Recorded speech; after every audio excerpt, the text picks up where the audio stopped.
आप कहीं भी जाए, वो एक ट्यूशन क्लास हो या मल्टीप्लेक्स या सड़क किनारे चाय की दुकान, बाग में खिले फूलों के गुच्छे जैसे टी शर्ट्स आपको दिखाई देंगे। कितना मस्त। दोस्तों, जिस तरह आप ऐसे टी शर्ट्स पहनना पसंद करते हो, वैसे ही आप उन्हें खुद भी बना सकते हो। इस पूरे व्यवसाय में क्रिएटिविटी और कल्पनाशीलता की बहुत आवश्यकता है, इसलिए आपके पास इन सभी कौशल में सक्रिय रुचि होनी चाहिए और एक रचनात्मक दृष्टि से सब कुछ देखने में आपको सक्षम होना चाहिए। टाइपोग्राफी, पेंटिंग, विभिन्न प्रकार के रंग, विभिन्न डिजाइन और आकार और विभिन्न फाइल फॉर्मेट का ज्ञान होना अति आवश्यक है। आप किसी भी डिजाइन या विज्ञापन कंपनी के लिए एक फ्रीलांस ग्राफिक डिजाइनर के रूप में काम कर सकते हैं। आप कॉर्पोरेट ब्रांडिंग में एक बहुत अच्छी असाइनमेंट कर सकते हैं या सीधे फैशन उद्योग में अपनी प्रतिभा दिखा सकते हैं। एक टी शर्ट को डिजाइन करने के लिए आप आसानी से 700 से 800 रुपए चार्ज कर सकते हैं और इसके अलावा आप 25,000 के लगभग अपना मासिक वेतन या आय प्राप्त कर सकते हैं। कुछ अपनी खुद की कंपनी भी स्थापित करते हैं। इस प्रकार के काम करने वालों के लिए कोई सीमा नहीं है।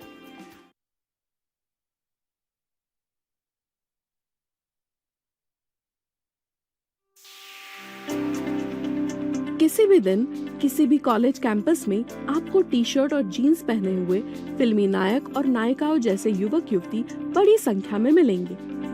बस आपकी ही तरह आप कहीं भी जाए, वो एक ट्यूशन क्लास हो या मल्टीप्लेक्स या सड़क किनारे चाय की दुकान, बाग में खिले फूलों के गुच्छे जैसे टी शर्ट्स आपको दिखाई देंगे।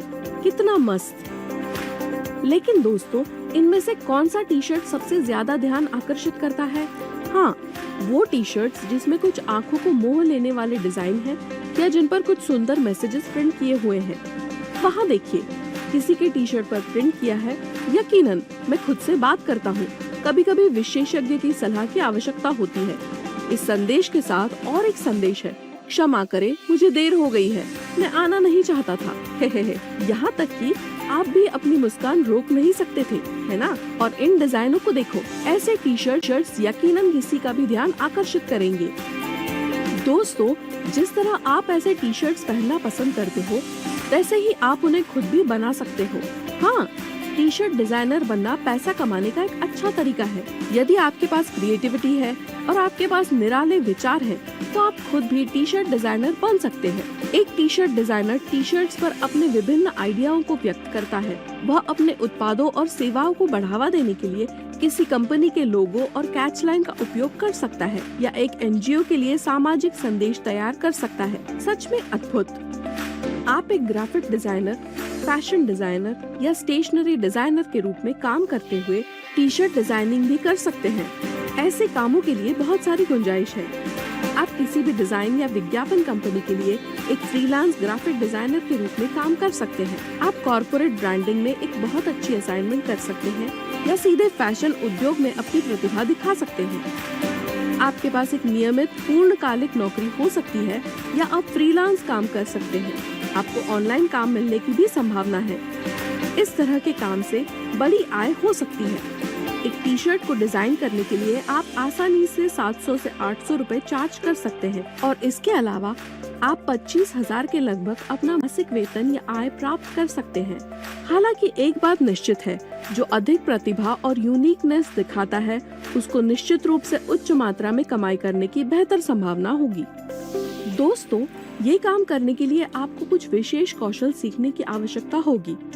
टाइपोग्राफी, पेंटिंग, विभिन्न प्रकार के रंग, विभिन्न डिजाइन और आकार और विभिन्न फाइल फॉर्मेट का ज्ञान होना अति आवश्यक है। और तो और आपको विभिन्न प्रकार के टी शर्ट्स का ज्ञान भी होना चाहिए।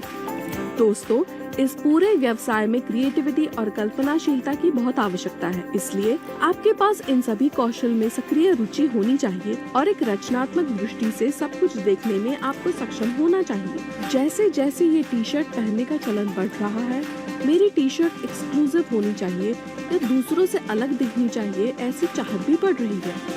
इसलिए टी शर्ट डिजाइनिंग और प्रिंटिंग के क्षेत्र में अवसर तेजी से बढ़ रहे हैं। आप एक ग्राफिक डिजाइनर, स्टेशनरी डिजाइनर या एक कैंपेन डिजाइनर बन सकते हैं। कई अच्छे डिजाइनर बाद में कंपनी मैनेजमेंट में शामिल हो जाते हैं। कुछ अपनी खुद की कंपनी भी स्थापित करते हैं। इस प्रकार के काम करने वालों के लिए कोई सीमा नहीं है, है ना? इस काम में अच्छा परफॉर्म करने के लिए आपको एडोब इलस्ट्रेटर, कोरल ड्रॉ या एडोब फोटोशॉप जैसे लाइसेंस प्राप्त सॉफ्टवेयर की आवश्यकता होती है। इस तरह के सॉफ्टवेयर के अभाव में आप फ्री और ओपन सोर्स टूल का उपयोग कर सकते हैं, जैसे कि कस्टम इंक, पैनसियाटिक, high design by, Canva, Inkscape, T shirt loot इत्यादि। दोस्तों, इन एप्लीकेशंस का अध्ययन करने की अत्यंत आवश्यकता है। ये थोड़े समय में और कम प्रयासों के साथ आपके क्रिएटिव विचारों को वास्तविकता में बदलने में आपकी मदद करेगा। तो दोस्तों, आप क्या सोचते हो? क्या एक टी शर्ट डिजाइनर होने की आपके मन में इच्छा है कि नहीं?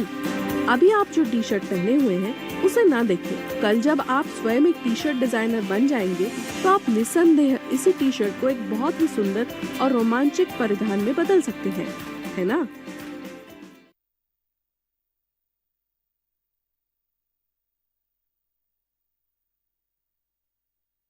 इस असाइनमेंट में आप सीखेंगे फोटोशॉप के बारे में, फोटोशॉप का उपयोग, बिटमैप्स, वेक्टर्स, आरजीबी, सीएमवाई।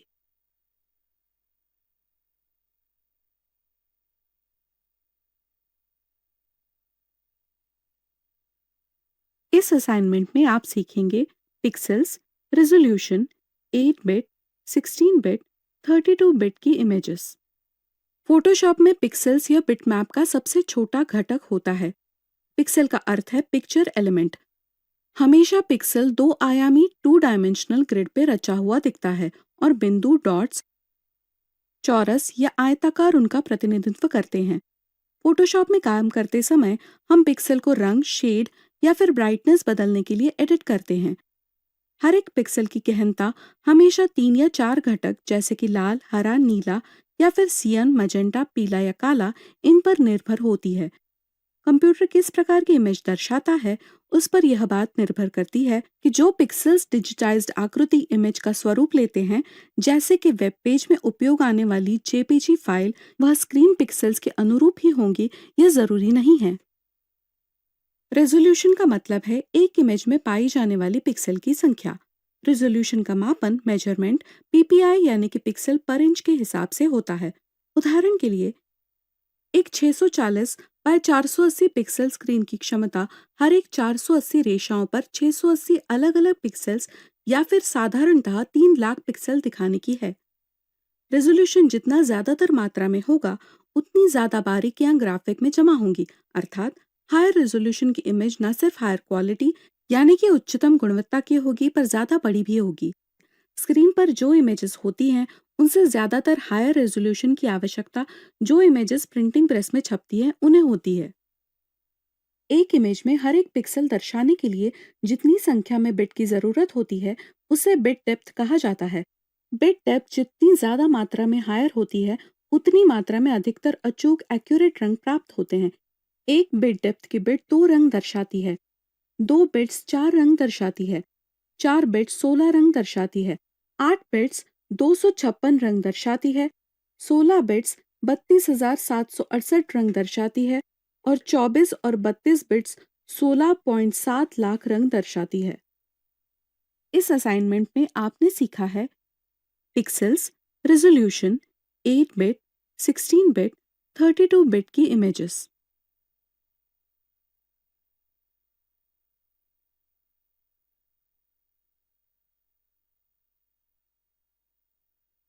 इस असाइनमेंट में आप सीखेंगे फोटोशॉप की शुरुआत कैसे करें, ड्राइंग और painting tool, brushes and pencils, erasers and selection tools.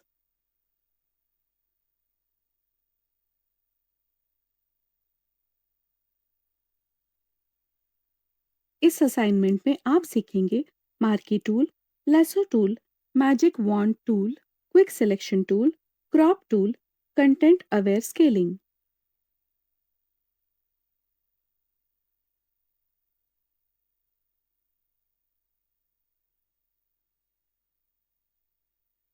इस असाइनमेंट में आप सीखेंगे फाइल सेव करना, फाइल फॉर्मेट्स, डॉक्यूमेंट क्लोज करना, फोटोशॉप से एग्जिट करना।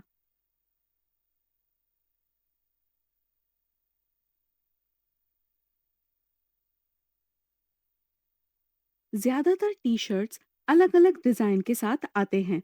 आप सोच रहे होंगे कि डिजाइन कैसे बनाते हैं। इस लैब में आप एडोब फोटोशॉप का उपयोग करके टी शर्ट डिजाइन कैसे तैयार करते हैं यह सीखने वाले हैं। इसके साथ आप टी शर्ट पर डिजाइन को कैसे अप्लाई करते हैं यह भी सीखने वाले हैं। तो आइए एडोब फोटोशॉप एप्लीकेशन को शुरू करते हैं और उस पर काम करना शुरू करते हैं।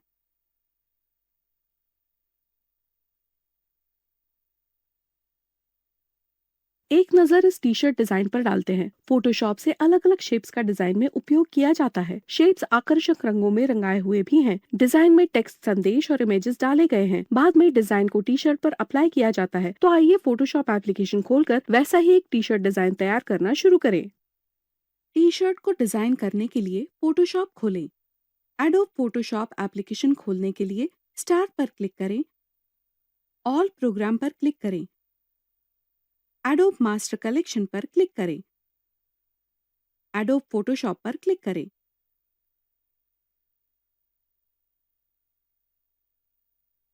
एडोब फोटोशॉप का डिफॉल्ट यूजर इंटरफेस दिखाई देगा। चलो एक नया डॉक्यूमेंट खोलें। ऐसा करने के लिए फाइल मेनू पर क्लिक करें। न्यू पर क्लिक करें।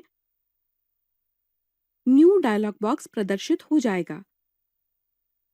यूनिट में प्रवेश करने के लिए क्लिक करें। प्रदर्शित सूची से इच्छित यूनिट्स को सिलेक्ट करने के लिए क्लिक करें। विड्थ को दर्ज करने के लिए क्लिक करें। टेक्स्ट बॉक्स में 3 टाइप करें। हाइट दर्ज करने के लिए क्लिक करें। उचित संख्या दर्ज करें। रेजोल्यूशन दर्ज करने के लिए क्लिक करें। उचित संख्या दर्ज करें। ओके पर क्लिक करें। एक नया डॉक्यूमेंट विशिष्ट सेटिंग के साथ प्रदर्शित किया जाता है। चलिए अब डॉक्यूमेंट को सेव करें। ऐसा करने के लिए फाइल मेनू पर क्लिक करें। सेव एज पर क्लिक करें। सेव एज डायलॉग बॉक्स दर्शाया जाएगा। इच्छित फाइल नेम लिखने के लिए क्लिक करें। सेव पर क्लिक करें। दिए हुए नाम के साथ डॉक्यूमेंट सेव हो गया है। चलिए डॉक्यूमेंट में एक शेप डालें। ऐसा करने के लिए न्यू लेयर पर क्लिक करें। लेयर का नाम बदलने के लिए लेयर पर डबल क्लिक करें।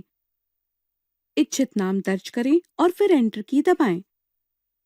इलिप्स टूल को सिलेक्ट करने के लिए क्लिक करें।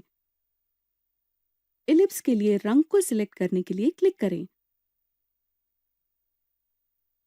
प्रदर्शित कलर पैनल से इच्छित रंग सिलेक्ट करने के लिए क्लिक करें।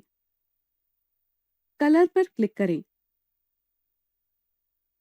माउस को जगह पर ले जाएं। अब इसे एक एलिप्स बनाने के लिए खींचें। एक एलिप्स निर्दिष्ट रंग के साथ प्रदर्शित किया जाता है। शेप को अलाइन करने के लिए कंट्रोल की दबाए रखें और बैकग्राउंड लेयर को सिलेक्ट करने के लिए क्लिक करें। अलाइन हॉरिजॉन्टल सेंटर्स को सिलेक्ट करने के लिए क्लिक करें। आइए डिजाइन में एक और शेप डालते हैं। ऐसा करने के लिए शेप को सिलेक्ट करने के लिए क्लिक करें। इमेज बदलने के लिए Ctrl+T दबाएं। कॉर्नर हैंडल को पकड़ें और शेप की साइज बढ़ाने के लिए खींचें। कॉमेट ट्रांसफॉर्म पर क्लिक करें।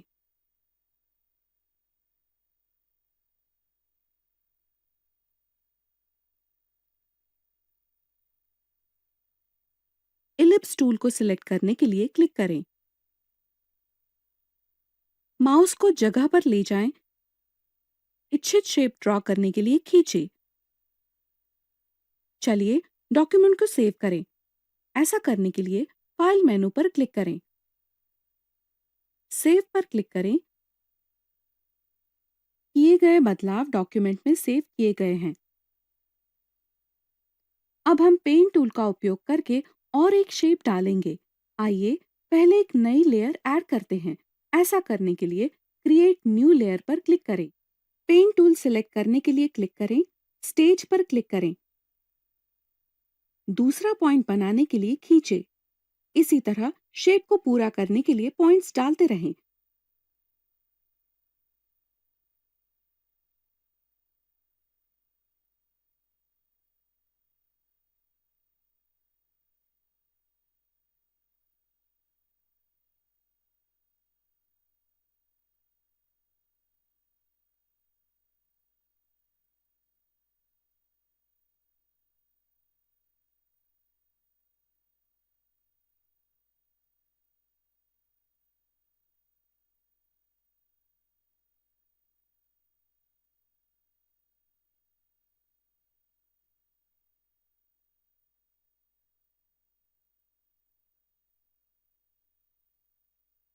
अब शेप पूरी हो गई है। सिलेक्शन टूल पर क्लिक करें। चलो बदलावों को सेव करते हैं। ऐसा करने के लिए फाइल मेनू सेलेक्ट करने के लिए क्लिक करें। सेव पर क्लिक करें। डॉक्यूमेंट में किए गए परिवर्तन सेव किए गए हैं। आइए पेन टूल से ड्रॉ की गई शेप में कुछ बदलाव करें। ऐसा करने के लिए पेन टूल पर क्लिक करें। कन्वर्ट पॉइंट टूल पर क्लिक करें। शेप पर क्लिक करें। नोड्स को सिलेक्ट करने के लिए क्लिक करें और शेप में मनचाहा बदलाव लाने के लिए पोजीशन को स्थानांतरित करें।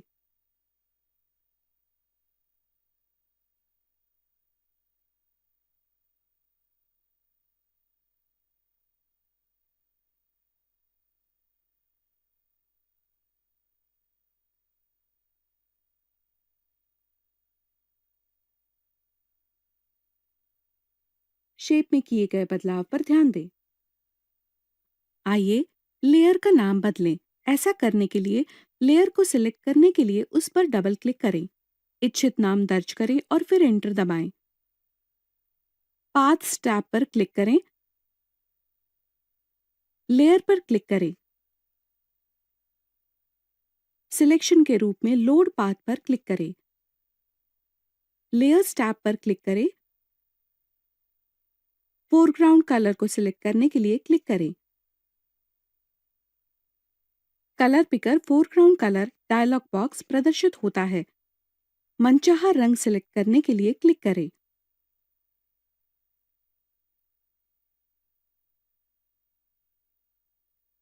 ओके पर क्लिक करें। ऑल्ट प्लस बैकस्पेस दबाएं। शेप पर अप्लाई किए गए रंग पर ध्यान दें। अब कंट्रोल प्लस डी दबाएं।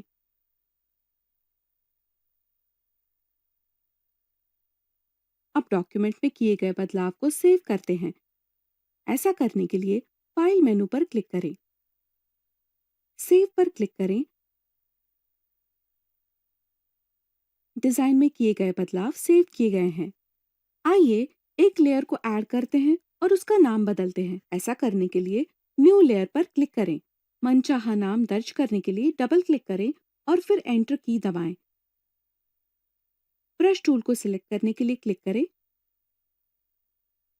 ओपेसिटी मतलब अपारदर्शिता सिलेक्ट करने के लिए क्लिक करें। अपारदर्शिता को एडजस्ट करने के लिए स्लाइडर को खींचें। अब ब्रश टूल को सिलेक्ट करने के लिए क्लिक करें।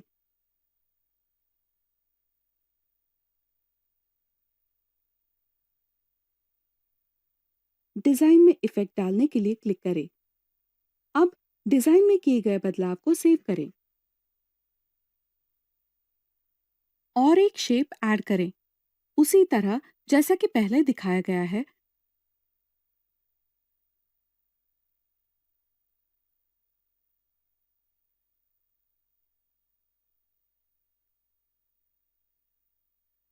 डॉक्यूमेंट्स में किए गए चेंजेस को सेव करें।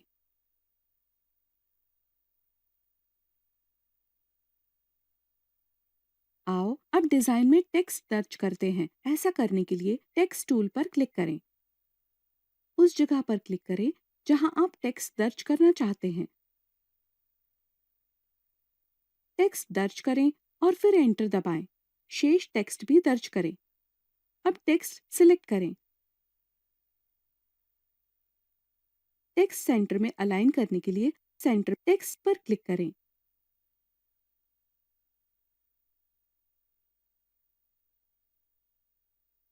इच्छित फॉन्ट दर्ज करें और फिर एंटर दबाएं। टेक्स्ट में किए बदलाव पर ध्यान दें। आओ अब हम टेक्स्ट का रंग बदलते हैं। टेक्स्ट बॉक्स को सिलेक्ट करने के लिए क्लिक करें। टेक्स्ट सिलेक्ट करने के लिए कंट्रोल प्लस ए दबाएं। रंग सिलेक्ट करने के लिए क्लिक करें। कलर पिकर डायलॉग बॉक्स प्रदर्शित हो जाएगा। इच्छित रंग सिलेक्ट करने के लिए क्लिक करें।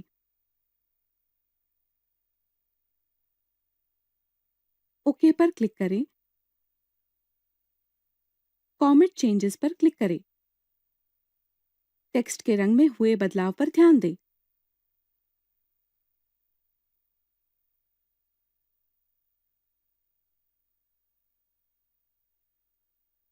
सारांश, इस असाइनमेंट में आपने एडोब फोटोशॉप का उपयोग करके टी शर्ट का डिजाइन कैसे करना है यह सीखा है।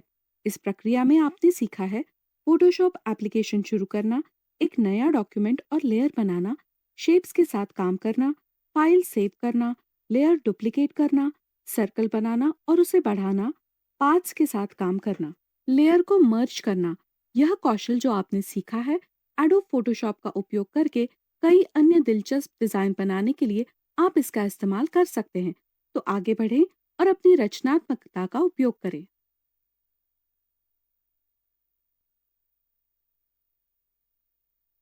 टी शर्ट को डिजाइन करने के लिए फोटोशॉप खोलें। एडोब फोटोशॉप एप्लीकेशन खोलने के लिए स्टार्ट पर क्लिक करें, ऑल प्रोग्राम पर क्लिक करें, एडोब मास्टर कलेक्शन पर क्लिक करें, एडोब फोटोशॉप पर क्लिक करें।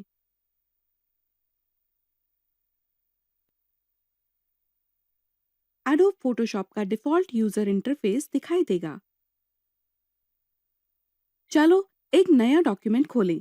ऐसा करने के लिए फाइल मेनू पर क्लिक करें, न्यू पर क्लिक करें। न्यू डायलॉग बॉक्स प्रदर्शित हो जाएगा। यूनिट में प्रवेश करने के लिए क्लिक करें। प्रदर्शित सूची से इच्छित यूनिट्स को सिलेक्ट करने के लिए क्लिक करें। विड्थ को दर्ज करने के लिए क्लिक करें। टेक्स्ट बॉक्स में 3 टाइप करें। हाइट दर्ज करने के लिए क्लिक करें। उचित संख्या दर्ज करें। रेजोल्यूशन दर्ज करने के लिए क्लिक करें। उचित संख्या दर्ज करें। ओके पर क्लिक करें। एक नया डॉक्यूमेंट विशिष्ट सेटिंग के साथ प्रदर्शित किया जाता है।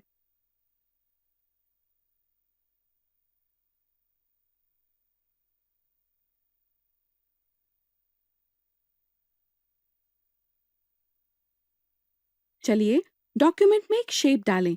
ऐसा करने के लिए न्यू लेयर पर क्लिक करें। लेयर का नाम बदलने के लिए लेयर पर डबल क्लिक करें। इच्छित नाम दर्ज करें और फिर एंटर की दबाएं। इलिप्स टूल को सिलेक्ट करने के लिए क्लिक करें। इलिप्स के लिए रंग को सिलेक्ट करने के लिए क्लिक करें। प्रदर्शित कलर पैनल से इच्छित रंग सिलेक्ट करने के लिए क्लिक करें। कलर पर क्लिक करें। माउस को जगह पर ले जाएं। अब इसे एक एलिप्स बनाने के लिए खींचे। एक एलिप्स निर्दिष्ट रंग के साथ प्रदर्शित किया जाता है। शेप को अलाइन करने के लिए कंट्रोल की दबाए रखें और बैकग्राउंड लेयर को सिलेक्ट करने के लिए क्लिक करें। अलाइन हॉरिजॉन्टल सेंटर्स को सिलेक्ट करने के लिए क्लिक करें।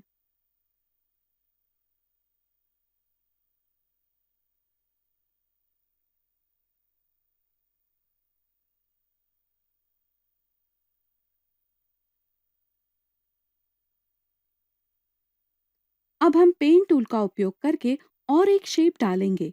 आइए पहले एक नई लेयर ऐड करते हैं। ऐसा करने के लिए क्रिएट न्यू लेयर पर क्लिक करें। पेंट टूल सिलेक्ट करने के लिए क्लिक करें। स्टेज पर क्लिक करें। दूसरा पॉइंट बनाने के लिए खींचे। इसी तरह शेप को पूरा करने के लिए पॉइंट्स डालते रहें।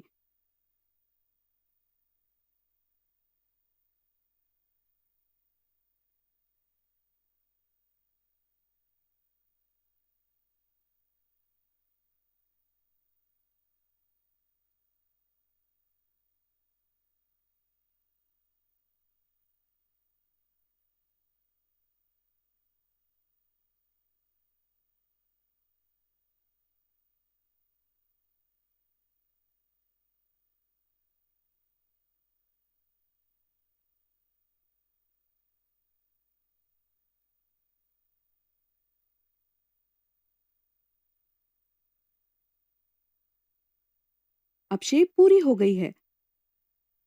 सिलेक्शन टूल पर क्लिक करें। चलो बदलावों को सेव करते हैं। ऐसा करने के लिए फाइल मेनू सेलेक्ट करने के लिए क्लिक करें, सेव पर क्लिक करें।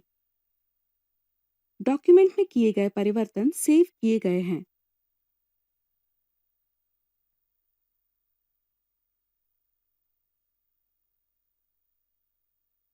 आइए पेंट टूल से ड्रॉ की गई शेप में कुछ बदलाव करें। ऐसा करने के लिए पेंट टूल पर क्लिक करें, कन्वर्ट पॉइंट टूल पर क्लिक करें, शेप पर क्लिक करें। नोट्स को सिलेक्ट करने के लिए क्लिक करें और शेप में मनचाहा बदलाव लाने के लिए पोजीशन को स्थानांतरित करें।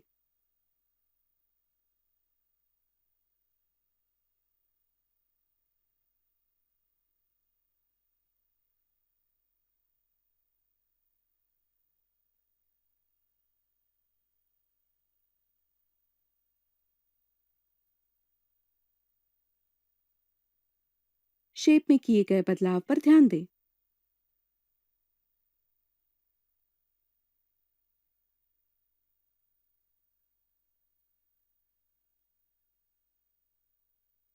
आइए लेयर का नाम बदलें। ऐसा करने के लिए लेयर को सिलेक्ट करने के लिए उस पर डबल क्लिक करें, इच्छित नाम दर्ज करें और फिर एंटर दबाएं। पाथ्स टैब पर क्लिक करें, लेयर पर क्लिक करें। सिलेक्शन के रूप में लोड पाथ पर क्लिक करें, लेयर्स टैब पर क्लिक करें। फोरग्राउंड कलर को सिलेक्ट करने के लिए क्लिक करें। Colour picker foreground colour dialog box प्रदर्शित होता है। मनचाहा रंग सिलेक्ट करने के लिए क्लिक करें।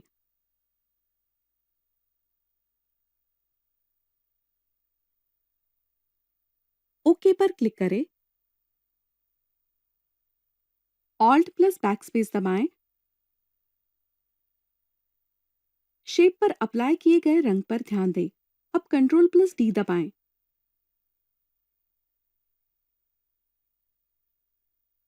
अब डॉक्यूमेंट में किए गए बदलाव को सेव करते हैं।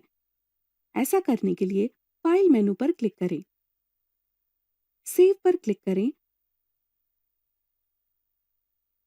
डिजाइन में किए गए बदलाव सेव किए गए हैं।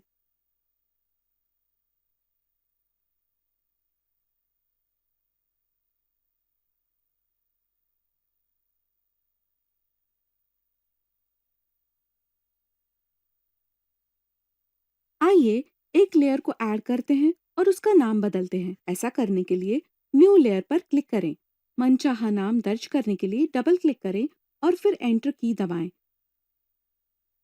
ब्रश टूल को सिलेक्ट करने के लिए क्लिक करें। ओपेसिटी मतलब अपारदर्शिता सिलेक्ट करने के लिए क्लिक करें। अपारदर्शिता को एडजस्ट करने के लिए स्लाइडर को खींचें। अब ब्रश टूल को सिलेक्ट करने के लिए क्लिक करें।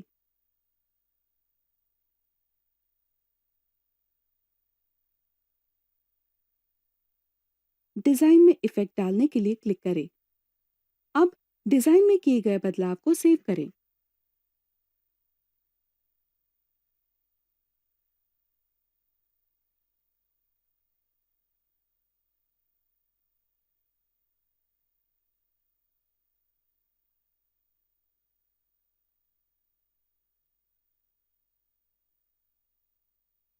और एक शेप ऐड करें, उसी तरह जैसा कि पहले दिखाया गया है।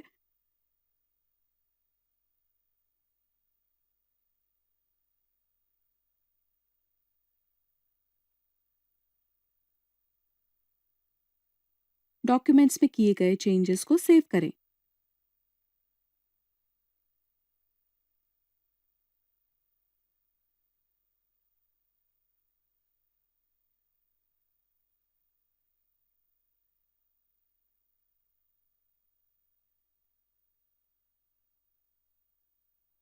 आओ अब डिजाइन में टेक्स्ट दर्ज करते हैं। ऐसा करने के लिए टेक्स्ट टूल पर क्लिक करें, उस जगह पर क्लिक करें जहां आप टेक्स्ट दर्ज करना चाहते हैं। टेक्स्ट दर्ज करें और फिर एंटर दबाएं। शेष टेक्स्ट भी दर्ज करें। अब टेक्स्ट सिलेक्ट करें। टेक्स्ट सेंटर में अलाइन करने के लिए सेंटर टेक्स्ट पर क्लिक करें।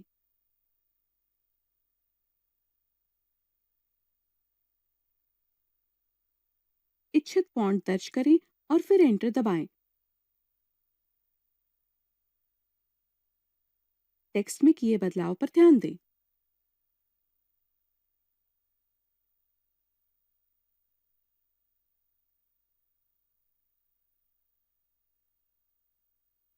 आओ अब हम टेक्स्ट का रंग बदलते हैं। टेक्स्ट बॉक्स को सिलेक्ट करने के लिए क्लिक करें। टेक्स्ट सिलेक्ट करने के लिए Ctrl+A दबाएं। रंग सिलेक्ट करने के लिए क्लिक करें। कलर पिकर डायलॉग बॉक्स प्रदर्शित हो जाएगा। इच्छित रंग सिलेक्ट करने के लिए क्लिक करें।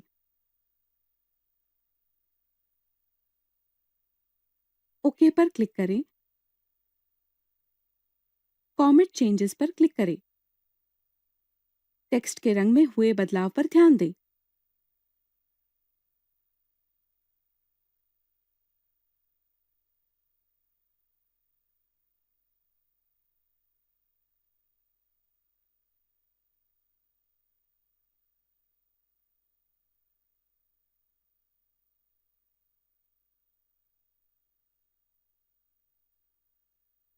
सारांश। इस असाइनमेंट में आपने एडोब फोटोशॉप का उपयोग करके टी शर्ट का डिजाइन कैसे करना है यह सीखा है।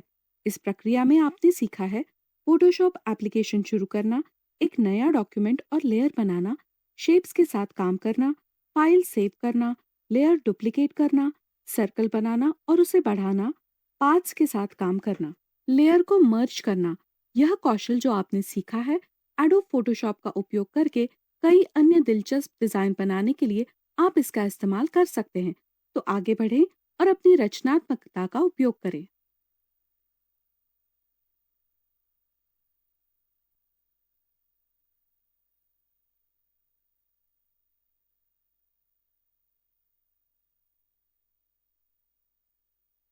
एक नज़र इस टी शर्ट पर डालें। डिजाइन टी शर्ट पर अप्लाई किया गया है।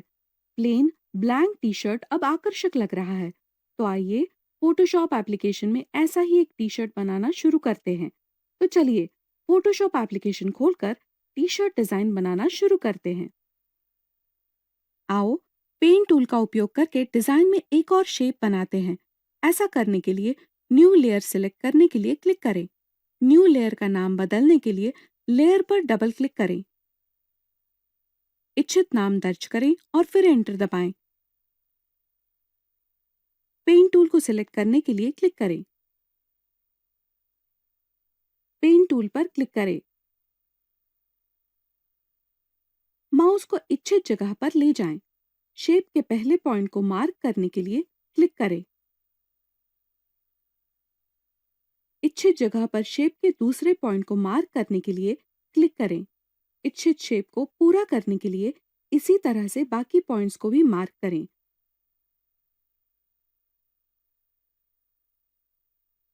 मूव टूल को सिलेक्ट करने के लिए क्लिक करें। डिजाइन में तैयार की गई शेप को ध्यान से देखें। अब हम शेप में रंग भरते हैं। ऐसा करने के लिए मूव टूल सिलेक्ट करने के लिए क्लिक करें। पाथ टैब पर क्लिक करें। सिलेक्शन के रूप में लोड पाथ पर क्लिक करें। स्वेचेस पर क्लिक करें। लेयर्स टैब पर क्लिक करें। अब शेप में रंग डालने के लिए फोरग्राउंड कलर को सिलेक्ट करने के लिए क्लिक करें। कलर पिकर डायलॉग बॉक्स प्रदर्शित होता है। इच्छित रंग सिलेक्ट करने के लिए क्लिक करें। ओके पर क्लिक करें। सिलेक्टेड शेप में रंग भरने के लिए ऑल्ट प्लस बैक स्पेस दबाएं। डीसिलेक्ट करने के लिए Ctrl+D दबाएं। सिलेक्टेड रंग शेप पर अप्लाई हो जाता है। आइए डिजाइन में और एक शेप ऐड करते हैं। ऐसा करने के लिए न्यू लेयर पर क्लिक करें। लेयर का नाम बदलने के लिए लेयर पर डबल क्लिक करें। इच्छित नाम दर्ज करें और फिर एंटर दबाएं। इलिप्स टूल को सिलेक्ट करने के लिए क्लिक करें। इलिप्स टूल पर क्लिक करें। उचित जगह पर माउस ले जाएं। अब इच्छित शेप प्राप्त करने के लिए माउस से खींचें। मूव टूल को सिलेक्ट करने के लिए क्लिक करें और एलिप्स को खींचकर उसे इच्छित स्थिति पर लाएं। एलिप्स टूल सिलेक्ट करें। आइए डिजाइन में ऐड किए गए एलिप्स में रंग भर दें। ऐसा करने के लिए व्हील पर क्लिक करें। कलर पैनल प्रदर्शित किया जाता है। इच्छित रंग सिलेक्ट करने के लिए क्लिक करें। कलर पैनल से बाहर निकलने के लिए व्हील पर क्लिक करें। सिलेक्टेड शेप से रंग की सीमा को एडजस्ट करने के लिए क्लिक करें। इच्छित प्रभाव प्राप्त करने के लिए स्लाइडर को खींचें।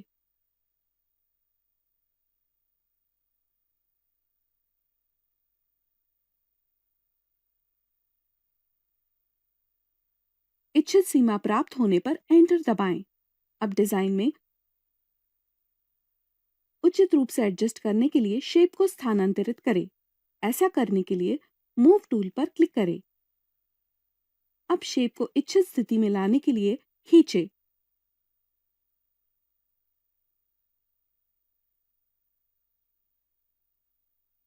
इसी तरह से अन्य आवश्यक शेप्स को ऐड करें और साथ ही उनकी सीमा के अनुसार रंगों को एडजस्ट करें। आइए डिजाइन में एक और शेप ऐड करते हैं। एल लेग स्पॉट लेयर को सिलेक्ट करें। न्यू लेयर को सिलेक्ट करें। राउंडेड रेक्टेंगल टूल को सिलेक्ट करने के लिए क्लिक करें। फिर उचित जगह पर माउस ले जाएं। इच्छित शेप बनाने के लिए माउस को खींचें। शेप के लिए रंग सिलेक्ट करने के लिए क्लिक करें। कलर पैनल प्रदर्शित किया जाता है। इच्छित रंग सिलेक्ट करने के लिए क्लिक करें। कलर पैनल से बाहर निकलने के लिए कलर पर क्लिक करें। मूव टूल पर क्लिक करें। अब शेप को क्लिक करें और इच्छित स्थान पर लाने के लिए खींचें।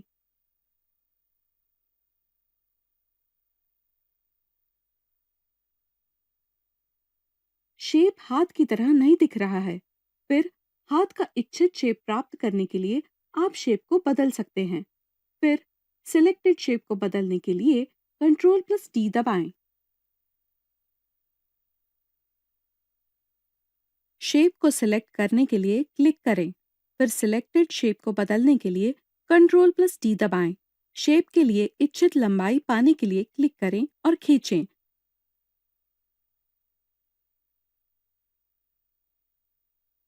अब इसे रोटेट करें ताकि शेप बाकी भालू के साथ उचित कोण पर एडजस्ट हो सके।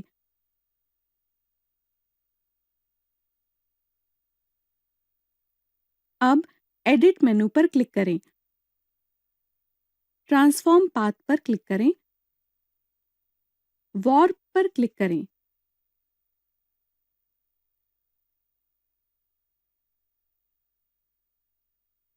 हाथ के लिए सुयोग्य आर्च पाने के लिए नोड्स को खींचें। शेप में बदलाव अप्लाई करने के लिए क्लिक करें। अब हाथ के लिए आर्च ठीक दिख रहा है। अब आप इसे इमेज में उचित स्थान में लाने के लिए खींच सकते हैं। Ctrl+T की दबाएं। आइए अब शेप को इमेज में इच्छित स्थान पर ले जाते हैं। ऐसा करने के लिए इमेज को सिलेक्ट करें और फिर उसे उचित स्थान पर लाने के लिए खींचें। सिलेक्ट से बाहर निकलने के लिए बाहर क्लिक करें। हाथ के शेप में बदलाव पर ध्यान दें। हमें डिजाइन में एक और हाथ ऐड करना जरूरी है, तो आइए हम पहले बाईं हाथ की लेयर को डुप्लीकेट करें। जिसे डुप्लीकेट करना है उस लेयर को सिलेक्ट करने के लिए क्लिक करें और फिर Ctrl+J दबाएं। हाथ की ओर एक डुप्लीकेट लेयर तैयार हो गई है। लेयर पैनल से बाहर निकलने के लिए क्लिक करें। अब दूसरा हाथ भी डिजाइन में प्रदर्शित किया गया है। दाएं हाथ के मुकाबले में थोड़ा अलग दिखता है, तो हम उसे उचित रूप से एडजस्ट कर सकते हैं।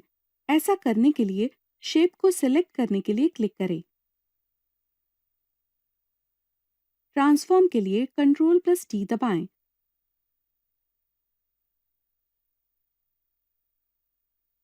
शेप पर राइट क्लिक करें। फ्लिप हॉरिजॉन्टल पर क्लिक करें। डिजाइन में किए गए परिवर्तनों को ऐड करने के लिए क्लिक करें। अब शेप भालू की इमेज में ठीक से फिट दिखती है। अब हम डिजाइन में कुछ टेक्स्ट ऐड करते हैं। ऐसा करने के लिए टेक्स्ट टूल सेलेक्ट करने के लिए क्लिक करें। डिजाइन में आप जहां टेक्स्ट ऐड करना चाहते हैं उस पॉइंट पर क्लिक करें। इच्छित टेक्स्ट दर्ज करें। डिजाइन में परिवर्तन ऐड करने के लिए क्लिक करें। अब टेक्स्ट को डिजाइन में योग्य जगह पर फिट करने के लिए अलाइन करें। ऐसा करने के लिए लेयर्स पर क्लिक करें। टेक्स्ट लेयर को सिलेक्ट करने के लिए क्लिक करें। कंट्रोल दबाए रखें और प्रदर्शित लेयर्स की सूची से बैकग्राउंड लेयर सिलेक्ट करें। मूव टूल को सिलेक्ट करने के लिए क्लिक करें। अलाइन हॉरिजॉन्टल सेंटर्स पर क्लिक करें।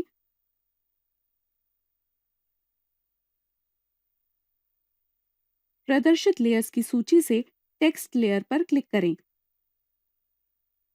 लेयर पैनल से बाहर निकलने के लिए क्लिक करें। टेक्स्ट अब योग्य जगह पर अलाइन हुआ है। डिजाइन में किए गए परिवर्तनों को सेव करें। टेक्स्ट को प्रभावी बनाने के लिए फॉन्ट एडजस्ट करें। ऐसा करने के लिए टेक्स्ट टूल सिलेक्ट करने के लिए क्लिक करें। टेक्स्ट सिलेक्ट करने के लिए स्टेज पर क्लिक करें। इच्छित फॉन्ट शैली सिलेक्ट करने के लिए क्लिक करें। फिर सिलेक्ट किया हुआ फॉन्ट टेक्स्ट पर अप्लाई करने के लिए एंटर दबाएं। टेक्स्ट में आए परिवर्तन पर ध्यान दें। ऐसे ही बाकी रहे टेक्स्ट को इच्छित प्रभाव प्राप्त कराने के लिए बाकी टेक्स्ट के लिए फॉन्ट एडजस्ट करें। टेक्स्ट में आए परिवर्तन पर ध्यान दें। आइए टेक्स्ट में एक कस्टम शेप ऐड करते हैं। ऐसा करने के लिए शेप टूल को सिलेक्ट करने के लिए क्लिक करें। कस्टम शेप्स टूल पर क्लिक करें। शेप्स सिलेक्ट करने के लिए क्लिक करें। प्रदर्शित ड्रॉप डाउन सूची से इच्छित शेप को सिलेक्ट करने के लिए क्लिक करें। शेप पर क्लिक करें।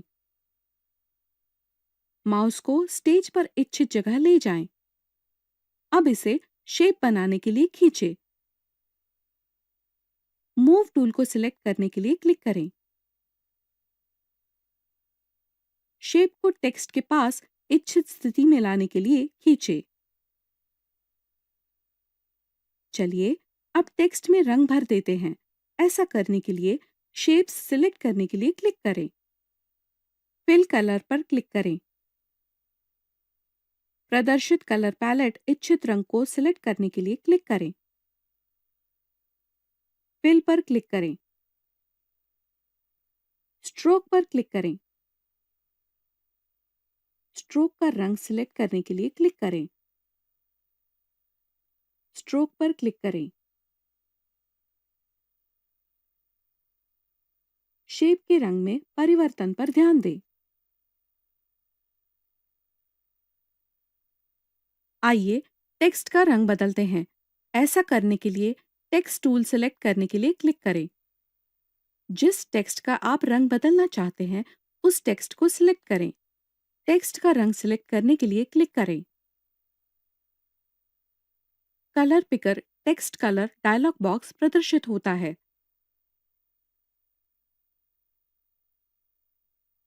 इच्छित रंग को सिलेक्ट करने के लिए क्लिक करें।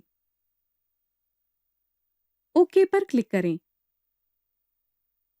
किए गए परिवर्तनों को कमिट करने के लिए क्लिक करें।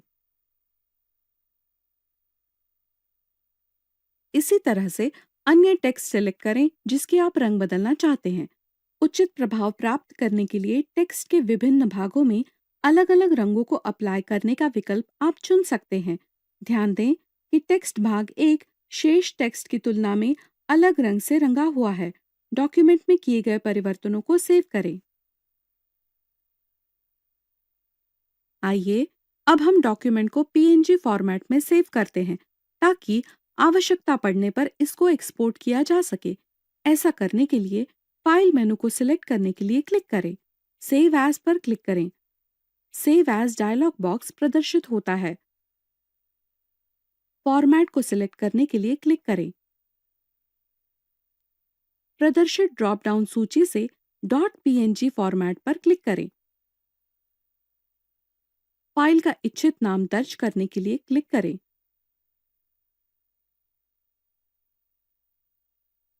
सेव पर क्लिक करें। None fast radio button select करें। ओके पर क्लिक करें। डॉक्यूमेंट अब पीएनजी फॉर्मेट में सेव हो गया है। आइए हम अपने डिजाइन को एक टी शर्ट की इमेज में ऐड करते हैं ताकि यह पता लगे कि डिजाइन टी शर्ट पर कैसा दिखता है। ऐसा करने के लिए फाइल मेनू पर क्लिक करें, ओपन पर क्लिक करें। ओपन डायलॉग बॉक्स प्रदर्शित होता है। इच्छित इमेज को सिलेक्ट करने के लिए डबल क्लिक करें। ओपन पर क्लिक करें। टी शर्ट की इमेज एक नए डॉक्यूमेंट में खोली गई है। चलिए एक और इमेज ऐड करें। ऐसा करने के लिए लेयर पर क्लिक करें। ऐड न्यू लेयर पर क्लिक करें। लेयर पैनल से बाहर निकलने के लिए क्लिक करें। अब इसी तरीके से डिजाइन पीएनजी इमेज ऐड करें। डिजाइन इमेज नई डॉक्यूमेंट में भी खोली जाएगी। इमेज को सिलेक्ट करने के लिए Ctrl+A दबाएं। इमेज को कॉपी करने के लिए Ctrl+C दबाएं। आप डिजाइन की इमेज जहां पेस्ट करना चाहते हैं उस डॉक्यूमेंट को सिलेक्ट करने के लिए क्लिक करें। डॉक्यूमेंट में इमेज पेस्ट करने के लिए Ctrl+V दबाएं। अब इमेज डॉक्यूमेंट में पेस्ट की गई है, लेकिन टी शर्ट के लिए यह बहुत बड़ी है। तो आइए हम टी शर्ट की साइज को फिट बैठने के लिए इमेज को बदलते हैं। ऐसा करने के लिए इमेज को बदलने के लिए Ctrl+T दबाएं। डिजाइन इमेज के लिए इच्छित साइज दर्ज करने के लिए लिंक पर क्लिक करें। इमेज की साइज के लिए संख्या दर्ज करें। इमेज अब इच्छित साइज की हो गई है। एंटर दबाएं। टी शर्ट पर इच्छित स्थिति में लाने के लिए इमेज को खींचें। मूव टूल पर क्लिक करें। ट्रांसफॉर्मेशन अप्लाई करने के लिए क्लिक करें। डिजाइन की इमेज अब टी शर्ट पर पेस्ट की गई है। अब बैकग्राउंड लेयर को सिलेक्ट करें और बैकग्राउंड में ब्लैक कलर लगाने के लिए Ctrl+Backspace दबाएं। अब डिजाइन पूरा हो गया है। आइए लेयर्स का नाम बदल दें। ऐसा करने के लिए लेयर्स पर डबल क्लिक करें, इच्छित नाम दर्ज करें और फिर एंटर दबाएं। इसी तरह से बाकी लेयर्स का भी नाम बदलें। एंटर की दबाएं। डॉक्यूमेंट में किए गए परिवर्तनों को सेव करें। आइए इमेज से पैच का इफेक्ट हटाएं। ऐसा करने के लिए लेयर सेलेक्ट करने के लिए क्लिक करें। इमेज पर इच्छित रंग का प्रभाव अप्लाई करने के लिए क्लिक करें। प्रदर्शित सूची से गहरा रंग सिलेक्ट करने के लिए क्लिक करें। अब टी शर्ट की इमेज में बदलाव पर ध्यान दें। यह टी शर्ट के एक भाग के रूप में विलय किया गया प्रतीत होता है। अब हम डॉक्यूमेंट को जेपीईजी फॉर्मेट में सेव करते हैं। ऐसा करने के लिए फाइल मेनू पर क्लिक करें, सेव एज पर क्लिक करें। सेव एज डायलॉग बॉक्स प्रदर्शित होता है। फॉर्मेट पर क्लिक करें। प्रदर्शित ड्रॉप डाउन सूची से जेपीईजी सिलेक्ट करने के लिए क्लिक करें। फाइल नाम दर्ज करने के लिए क्लिक करें। इच्छित नाम दर्ज करें। सेव पर क्लिक करें। जेपीईजी ऑप्शन डायलॉग बॉक्स प्रदर्शित होता है। इच्छित ऑप्शन दर्ज करें और फिर ओके पर क्लिक करें। इस असाइनमेंट में आपने एडोब फोटोशॉप का उपयोग करके टी शर्ट डिजाइन कैसे तैयार करते हैं यह सीखा है। इस प्रक्रिया में आपने सीखा है फोटोशॉप एप्लीकेशन शुरू करना, डॉक्यूमेंट और लेयर खोलना, डुप्लीकेट लेयर, टी शर्ट पर इमेज अप्लाई करना, फाइल सेव करना। एडोब फोटोशॉप का इस्तेमाल करके सीख चुके कौशल का उपयोग कर आप कई अन्य दिलचस्प टी शर्ट डिजाइन तैयार कर सकते हैं। तो आगे बढ़िए और अपनी रचनात्मकता का उपयोग करिए।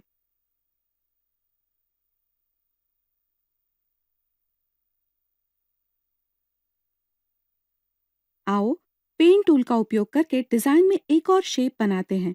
ऐसा करने के लिए न्यू लेयर सिलेक्ट करने के लिए क्लिक करें। न्यू लेयर का नाम बदलने के लिए लेयर पर डबल क्लिक करें। इच्छित नाम दर्ज करें और फिर एंटर दबाएं। पेंट टूल को सिलेक्ट करने के लिए क्लिक करें। पेंट टूल पर क्लिक करें। माउस को इच्छित जगह पर ले जाएं। शेप के पहले पॉइंट को मार्क करने के लिए क्लिक करें। इच्छित जगह पर शेप के दूसरे पॉइंट को मार्क करने के लिए क्लिक करें। इच्छित शेप को पूरा करने के लिए इसी तरह से बाकी पॉइंट्स को भी मार्क करें।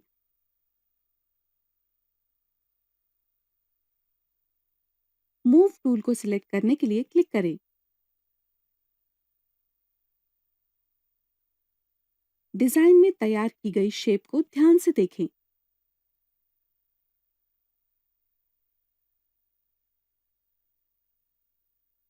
अब हम शेप में रंग भरते हैं। ऐसा करने के लिए मूव टूल सिलेक्ट करने के लिए क्लिक करें। पाथ टैब पर क्लिक करें। सिलेक्शन के रूप में लोड पाथ पर क्लिक करें। स्वेचेस पर क्लिक करें। लेयर्स टैब पर क्लिक करें। अब शेप में रंग डालने के लिए फोरग्राउंड कलर को सिलेक्ट करने के लिए क्लिक करें। कलर पिकर डायलॉग बॉक्स प्रदर्शित होता है। इच्छित रंग सिलेक्ट करने के लिए क्लिक करें। ओके पर क्लिक करें। सिलेक्टेड शेप में रंग भरने के लिए ऑल्ट प्लस बैक स्पेस दबाएं। डीसिलेक्ट करने के लिए कंट्रोल प्लस डी दबाएं। सिलेक्टेड रंग शेप पर अप्लाई हो जाता है।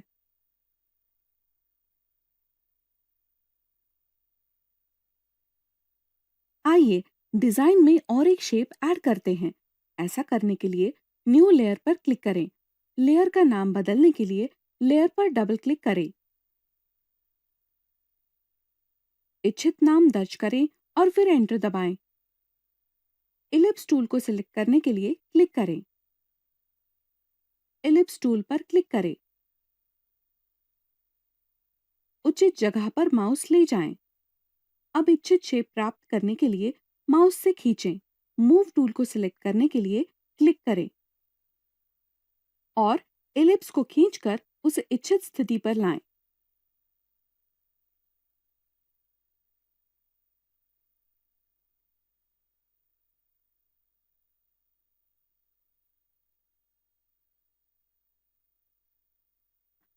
इलिप्स टूल सिलेक्ट करें।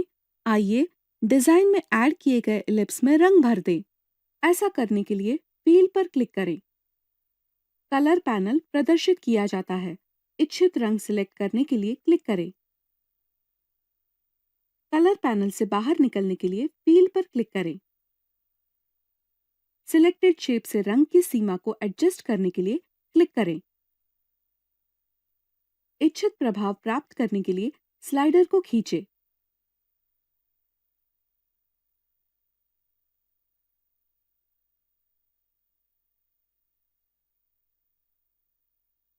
इच्छित सीमा प्राप्त होने पर एंटर दबाएं। अब डिजाइन में उचित रूप से एडजस्ट करने के लिए शेप को स्थानांतरित करें। ऐसा करने के लिए मूव टूल पर क्लिक करें। अब शेप को इच्छित स्थिति में लाने के लिए खींचें।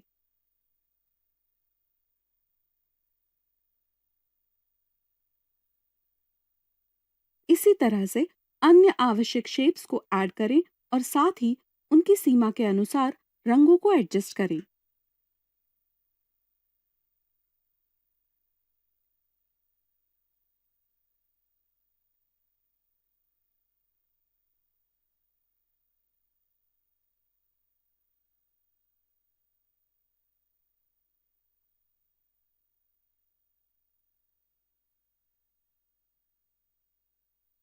आइए डिजाइन में एक और शेप ऐड करते हैं। एल लेग स्पॉट लेयर को सिलेक्ट करें। न्यू लेयर को सिलेक्ट करें। राउंडेड रेक्टेंगल टूल को सिलेक्ट करने के लिए क्लिक करें। फिर उचित जगह पर माउस ले जाएं। इच्छित शेप बनाने के लिए माउस को खींचें। शेप के लिए रंग सिलेक्ट करने के लिए क्लिक करें। कलर पैनल प्रदर्शित किया जाता है। इच्छित रंग सिलेक्ट करने के लिए क्लिक करें। कलर पैनल से बाहर निकलने के लिए कलर पर क्लिक करें। मूव टूल पर क्लिक करें। अब शेप को क्लिक करें और इच्छित स्थान पर लाने के लिए खींचें।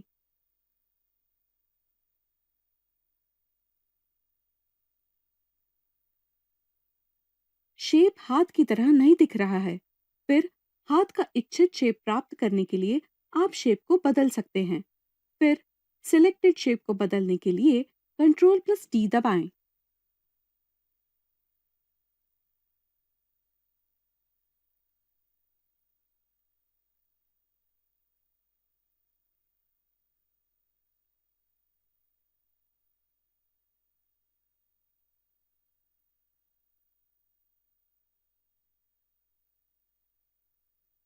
शेप को सिलेक्ट करने के लिए क्लिक करें। फिर सिलेक्टेड शेप को बदलने के लिए Ctrl+D दबाएं। शेप के लिए इच्छित लंबाई पाने के लिए क्लिक करें और खींचें।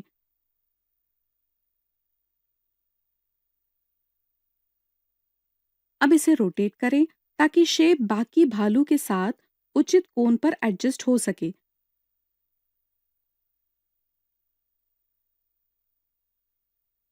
अब एडिट मेनू पर क्लिक करें। ट्रांसफॉर्म पाथ पर क्लिक करें। वॉर्प पर क्लिक करें।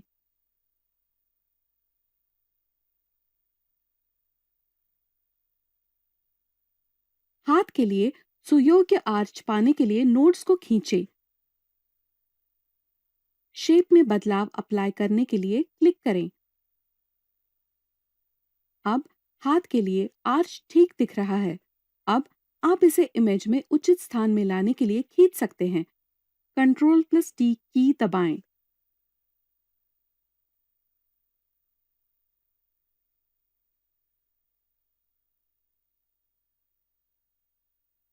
आइए अब शेप को इमेज में इच्छित स्थान पर ले जाते हैं। ऐसा करने के लिए इमेज को सिलेक्ट करें और फिर उसे उचित स्थान पर लाने के लिए खींचें। सिलेक्ट से बाहर निकलने के लिए बाहर क्लिक करें। हाथ के शेप में बदलाव पर ध्यान दें।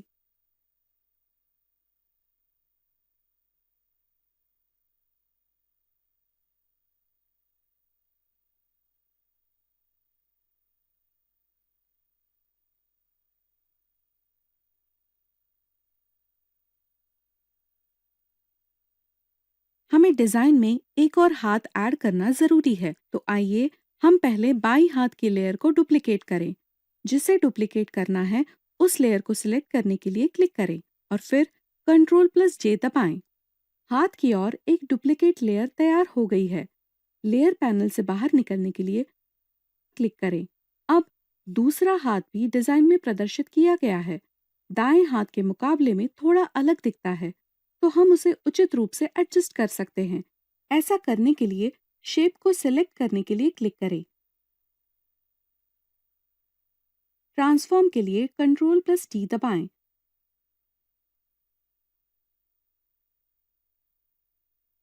शेप पर राइट क्लिक करें। फ्लिप हॉरिजॉन्टल पर क्लिक करें। डिजाइन में किए गए परिवर्तनों को ऐड करने के लिए क्लिक करें। अब शेप भालू की इमेज में ठीक से फिट दिखती है।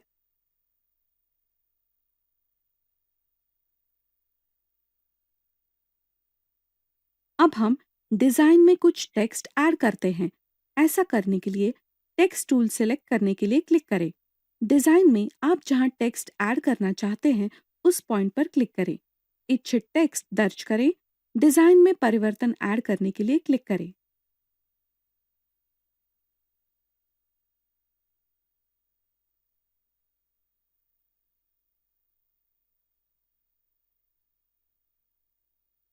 अब टेक्स्ट को डिजाइन में योग्य जगह पर फिट करने के लिए अलाइन करें।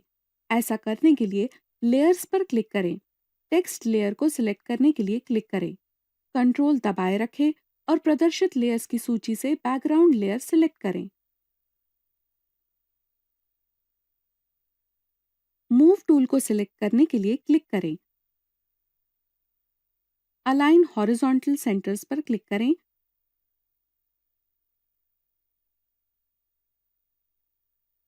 प्रदर्शित लेयर्स की सूची से टेक्स्ट लेयर पर क्लिक करें। लेयर पैनल से बाहर निकलने के लिए क्लिक करें। टेक्स्ट अब योग्य जगह पर अलाइन हुआ है। डिजाइन में किए गए परिवर्तनों को सेव करें।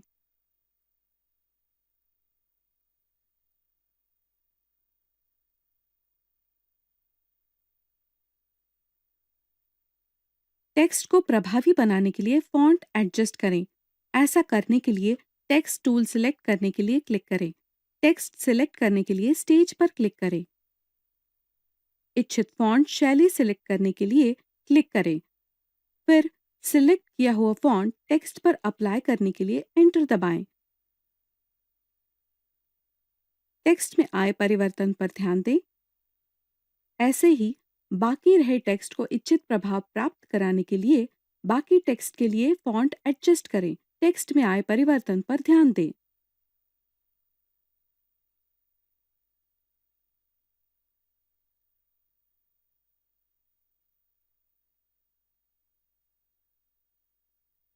आइए टेक्स्ट में एक कस्टम शेप ऐड करते हैं। ऐसा करने के लिए शेप टूल को सिलेक्ट करने के लिए क्लिक करें। कस्टम शेप्स टूल पर क्लिक करें। शेप्स सिलेक्ट करने के लिए क्लिक करें। प्रदर्शित ड्रॉप डाउन सूची से इच्छित शेप को सिलेक्ट करने के लिए क्लिक करें। शेप पर क्लिक करें। माउस को स्टेज पर इच्छित जगह ले जाएं। अब इसे शेप बनाने के लिए खींचें। मूव टूल को सिलेक्ट करने के लिए क्लिक करें। शेप को टेक्स्ट के पास इच्छित स्थिति में लाने के लिए खींचें। चलिए अब टेक्स्ट में रंग भर देते हैं। ऐसा करने के लिए शेप्स सिलेक्ट करने के लिए क्लिक करें। फिल कलर पर क्लिक करें। प्रदर्शित कलर पैलेट इच्छित रंग को सिलेक्ट करने के लिए क्लिक करें। फिल पर क्लिक करें। स्ट्रोक पर क्लिक करें। स्ट्रोक का रंग सिलेक्ट करने के लिए क्लिक करें। स्ट्रोक पर क्लिक करें। शेप के रंग में परिवर्तन पर ध्यान दें।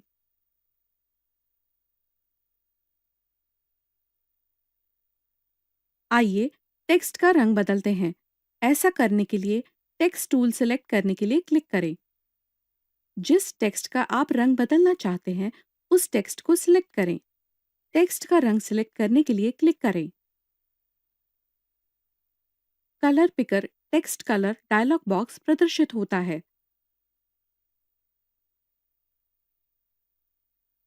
इच्छित रंग को सिलेक्ट करने के लिए क्लिक करें। ओके पर क्लिक करें। किए गए परिवर्तनों को कमिट करने के लिए क्लिक करें। इसी तरह से अन्य टेक्स्ट सिलेक्ट करें जिसके आप रंग बदलना चाहते हैं। उचित प्रभाव प्राप्त करने के लिए टेक्स्ट के विभिन्न भागों में अलग-अलग रंगों को अप्लाई करने का विकल्प आप चुन सकते हैं। ध्यान दें कि टेक्स्ट भाग एक शेष टेक्स्ट की तुलना में अलग रंग से रंगा हुआ है। डॉक्यूमेंट में किए गए परिवर्तनों को सेव करें।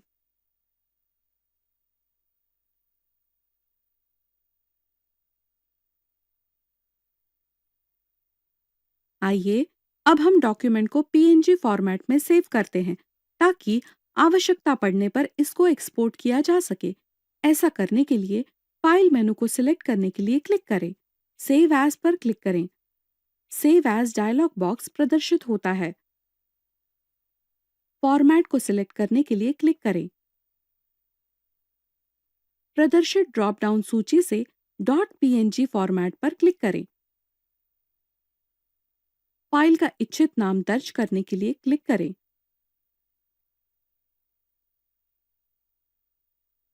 सेव पर क्लिक करें। None fast radio button select करें। ओके पर क्लिक करें। डॉक्यूमेंट अब पीएनजी फॉर्मेट में सेव हो गया है।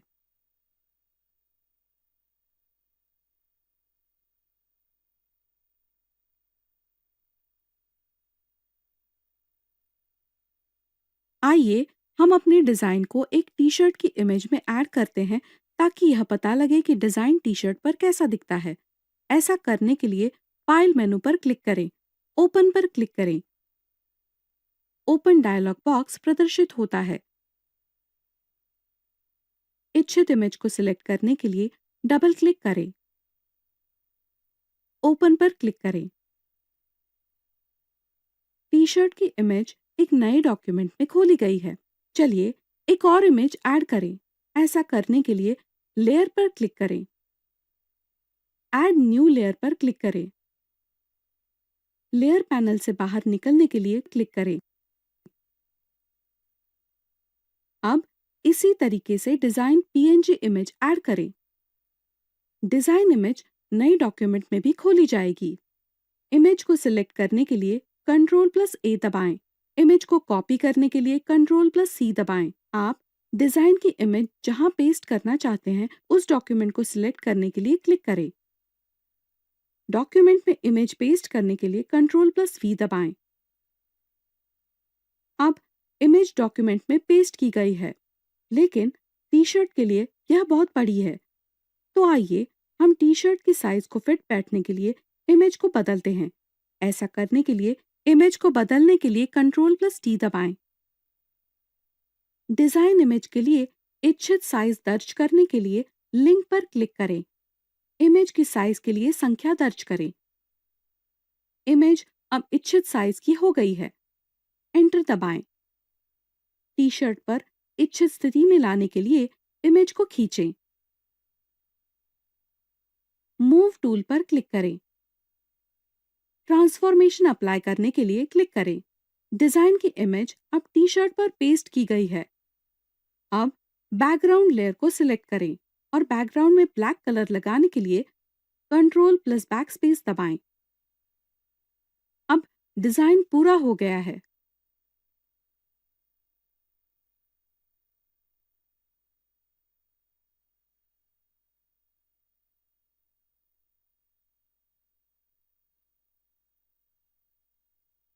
आइए लेयर्स का नाम बदल दें।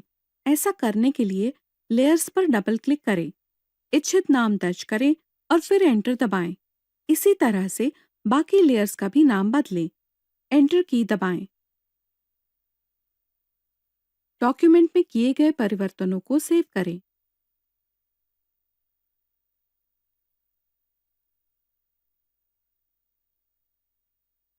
आइए इमेज से पैच का इफेक्ट हटाएं। ऐसा करने के लिए लेयर सेलेक्ट करने के लिए क्लिक करें। इमेज पर इच्छित रंग का प्रभाव अप्लाई करने के लिए क्लिक करें। प्रदर्शित सूची से गहरा रंग सिलेक्ट करने के लिए क्लिक करें। अब टी शर्ट की इमेज में बदलाव पर ध्यान दें। यह टी शर्ट के एक भाग के रूप में विलय किया गया प्रतीत होता है। अब हम डॉक्यूमेंट को जेपीईजी फॉर्मेट में सेव करते हैं। ऐसा करने के लिए फाइल मेनू पर क्लिक करें, सेव एज पर क्लिक करें। सेव एज डायलॉग बॉक्स प्रदर्शित होता है। फॉर्मेट पर क्लिक करें। प्रदर्शित ड्रॉप डाउन सूची से जेपीईजी सिलेक्ट करने के लिए क्लिक करें। फाइल नाम दर्ज करने के लिए क्लिक करें। इच्छित नाम दर्ज करें। सेव पर क्लिक करें। जेपीईजी ऑप्शन डायलॉग बॉक्स प्रदर्शित होता है। इच्छित ऑप्शन दर्ज करें और फिर ओके पर क्लिक करें।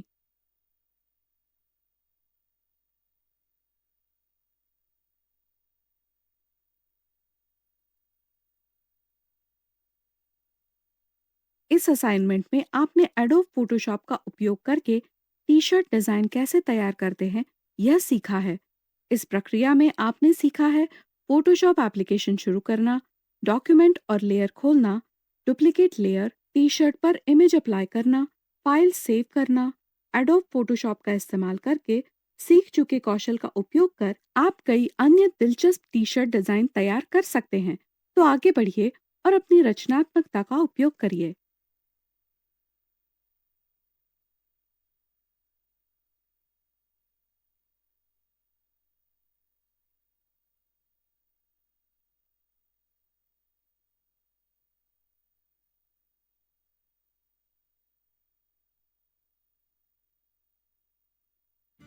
दोस्तों, एक टी शर्ट को डिजाइन करने के लिए हम विभिन्न सॉफ्टवेयर जैसे कि फोटोशॉप, इलस्ट्रेटर, इनडिजाइन या कुछ अन्य मुफ्त वेबसाइटों का उपयोग कर सकते हैं जो ऑनलाइन टी शर्ट डिजाइन करने में भी हमारी मदद करते हैं। customink.com ऐसी वेबसाइट में से एक है। अब हम ये देखने जा रहे हैं कि customink.com पर टी शर्ट कैसे डिजाइन किया जाए।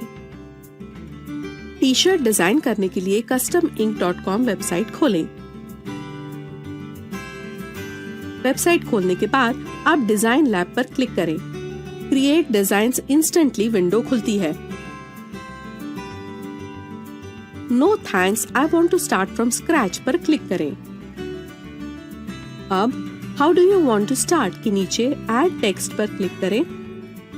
बाद में आवश्यक टेक्स्ट दर्ज करें और फिर ऐड टू डिजाइन पर क्लिक करें। बदलाव पर ध्यान दें। अब क्लोज पर क्लिक करें। फिर एक बार हम ऐड टेक्स्ट पर क्लिक करेंगे, उसमें आवश्यक टेक्स्ट स्काई दर्ज करें और फिर ऐड टू डिजाइन पर क्लिक करें। अब हम आवश्यकता अनुसार टेक्स्ट बॉक्स को एडजस्ट करेंगे। अब क्लोज पर क्लिक करें। इसी तरह अन्य आवश्यक टेक्स्ट ऐड करें। फिर हम ऐड आर्ट पर क्लिक करेंगे। नीचे स्क्रॉल करें और नेचर को सिलेक्ट करें। फिर क्लाउड पर क्लिक करें। सूची में आप विभिन्न प्रकार के बादलों को देख सकते हैं। इच्छित डिजाइन को सिलेक्ट करें और फिर दिखाए गए अनुसार डिजाइन को एडजस्ट करें। कलर पर क्लिक करें और फिर इच्छित कलर को क्लिक करें और डन पर क्लिक करें।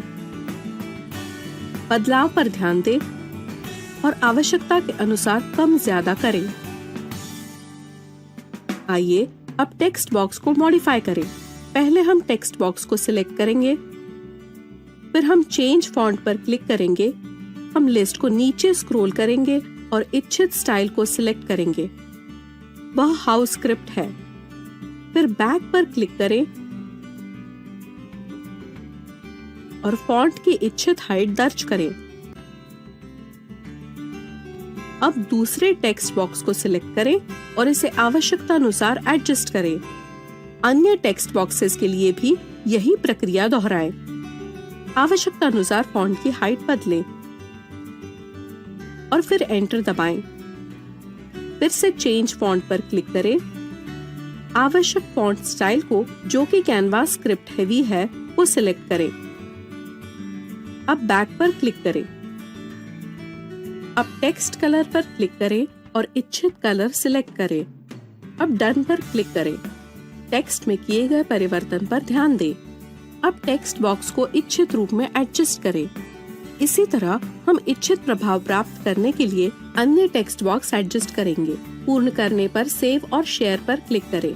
तो दोस्तों, आपने देखा होगा कि हम अपनी आवश्यकता के अनुसार कितनी आसानी से एक टी शर्ट डिजाइन कर सकते हैं।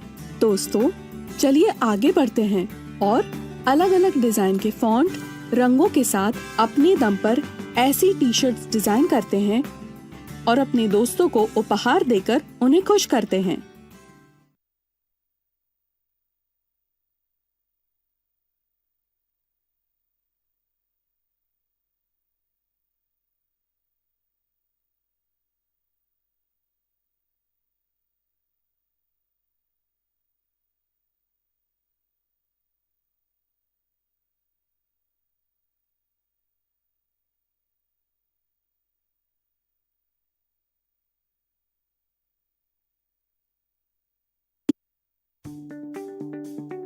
ये अक्सर कहा जाता है कि कंटेंट ही राजा है, महत्वपूर्ण है। इसमें कोई संदेह नहीं कि जानकारी को प्रसारित करने के लिए कंटेंट अच्छा होना महत्वपूर्ण है।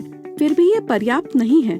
अच्छा कंटेंट के अलावा जानकारी को इस तरह से प्रस्तुत करना जो लोगों को आकर्षित करे, ये भी महत्वपूर्ण है। आप कंटेंट को अच्छे तरीके से कैसे प्रस्तुत कर सकते हैं, इसे समझने के लिए हम कुछ उदाहरण देखते हैं। आइए हम कुछ कंपनियों के लोगो पर नजर डालें। ये लोगो मनमोहक और बहुत लोकप्रिय होते हैं। लोग उन्हें पसंद करते हैं क्योंकि उस पर अक्षर बहुत आकर्षक और कलात्मक दिखते हैं। ऐसे लोगो अक्सर उन लोगों द्वारा बनाए जाते हैं जो उन्हें डिजाइन करने के लिए बहुत सारे प्रयास करते हैं। टेक्स्ट की उपस्थिति को डिजाइन करने और उनकी आकर्षक रचना करने की इस कला को टाइपोग्राफी कहा जाता है। ऐसा इसलिए कहा जाता है क्योंकि पहले सीसा या लकड़ी के ब्लॉक्स या टाइप का उपयोग करके इसे किया जाता था। टाइपोग्राफी एक विशेष कला है, फिर भी यह हमारे चारों ओर है, चाहे वह विज्ञापन होर्डिंग्स हो, फिल्म पोस्टर हो, यहाँ तक कि कॉफी का कप हो। टेक्स्ट का स्वरूप और उसके संदर्भ के आधार पर विभिन्न प्रकार की टाइपोग्राफिक स्टाइल का उपयोग किया जा सकता है। एक विशिष्ट स्टाइल का चयन करते समय आपको उसकी कलात्मक अपील और अक्षरों की विशिष्ट उपस्थिति जैसी विशेषताओं के साथ साथ ऐतिहासिक उत्पत्ति, वाचनीयता और उस स्टाइल की विशिष्टता की भी जांच करनी चाहिए। किसी भी हालत में मूल उद्देश्य की जानकारी को प्रभावी ढंग से व्यक्त करना ही होना चाहिए। पहले टाइपोग्राफी का इस्तेमाल ज्यादातर मुद्रण व्यवसाय में शामिल लोगों द्वारा किया जाता था, लेकिन अब इंटरनेट और डिजाइन सॉफ्टवेयर सामने आने के कारण कोई भी इसे समझ और सीख सकता है। कला होने के कारण अच्छे रचनात्मक कौशल और विवरण पर ध्यान देने की जरूरत होने वाली ये टाइपोग्राफी एक उपयोगी शौक हो सकती है। सीखना शुरू करने में कभी भी देर नहीं होती। आपको इसे शुरू करने में मदद करने के लिए कई एक्सपर्ट किताबें और ऑनलाइन संसाधन उपलब्ध हैं। आप इस ज्ञान का उपयोग कार्ड, निमंत्रण पत्र और यहाँ तक कि टी-शर्ट्स डिजाइन करते समय कर सकते हैं। शायद इससे आपको कुछ पैसे कमाने में भी मदद मिल सकती है, या फिर आप इस कला में सच में कुशल हो सकते हैं और शायद अपनी खुद की शैली बना सकते हैं।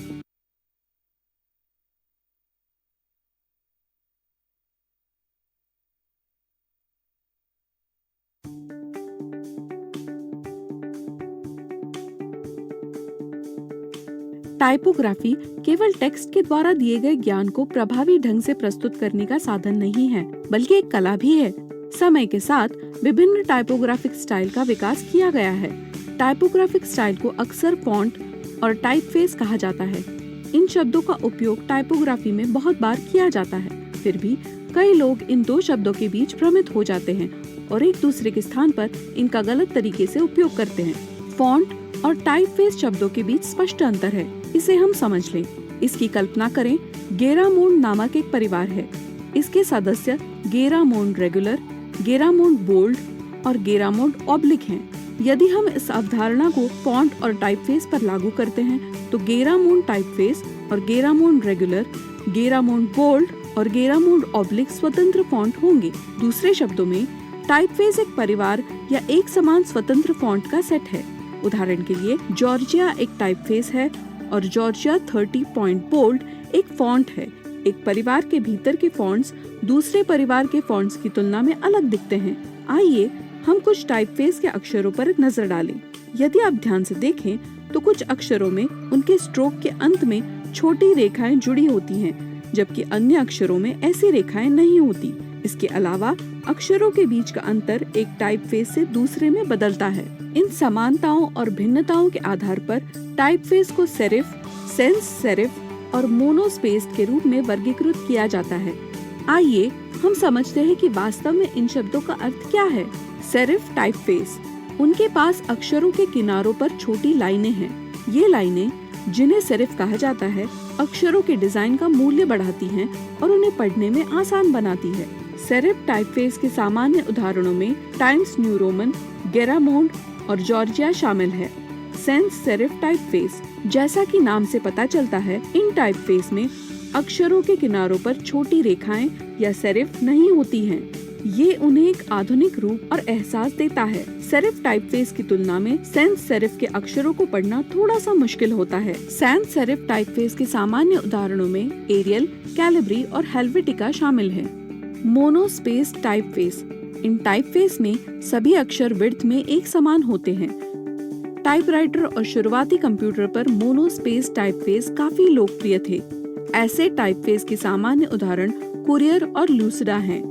आज हजारों फॉन्ट्स उपलब्ध हैं। आपको कौन सा फॉन्ट अप्लाई करना चाहिए? कोई भी फॉन्ट जो आपके आवश्यकताओं के अनुरूप हो और आपको टेक्स्ट के द्वारा दिए जाने वाले ज्ञान को प्रभावी ढंग से प्रस्तुत करने में मदद करता हो, उसका उपयोग करना ठीक होगा। कुछ फॉन्ट विशिष्ट स्टाइल के कंटेंट के लिए अधिक अनुकूल होते हैं। उदाहरण के लिए, यदि आप एरियल और कैलिब्री जैसे फॉन्ट परिवारों का उपयोग करके अपने रेज्यूमे जैसे औपचारिक दस्तावेज लिखना चाहते हैं, तो ये एक अच्छा चयन हो सकता है। दूसरी ओर फैंसी फॉन्ट परिवारों को इस तरह के औपचारिक दस्तावेजों में टाला जाना चाहिए।